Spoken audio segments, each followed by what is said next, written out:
Speaking of higher, we've got StubHub. That stock is up 15% this morning, which is welcome news for investors because it's been down year to date, down about 44%. So StubHub swung to a first quarter profit.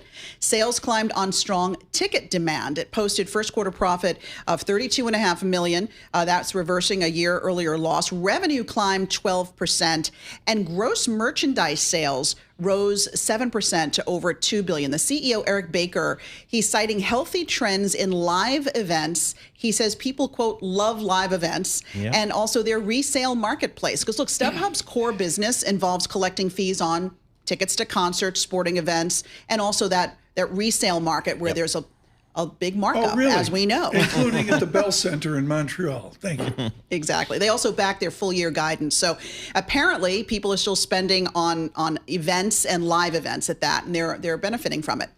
Like Bruce Springsteen at the UBS Forum. Yeah. Niels excuse me. I stand corrected. In the control room, the UBS arena, Niels Lofgren was unreal. To say the least. All right, let's stick with some entertainment services and do a little Viking Holdings. This one's for you, Paul. I know you're taking your Viking cruise coming up. So the stock is up 7%, up 15% year to date. And I looked at the past year, up 75%. So way to go for Viking.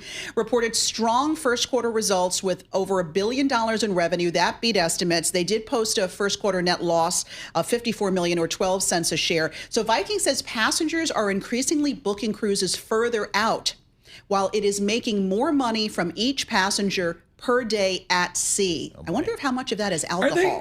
We go to our control room right now. Sai, help me here as well on cruises. Is there like levels? Is there like a fancy cruise line? Is Viking like deluxe, or are they like, they're a good one? Okay.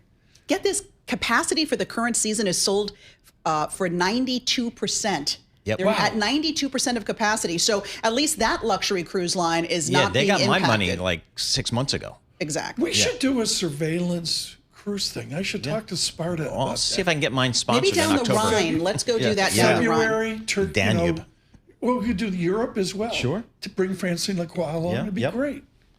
All right. And then let's stick with Europe and talk a little watches of Switzerland. So this stock up more than 16% in London, up 30% year to date. So in case you don't know, they're one of the world's top sellers of Rolex watches. And they said revenues surged to a record last year, and profit is expected to come in higher than estimates. That's after strong sales, believe it or not, right here in the U.S. I was a little surprised to hear that.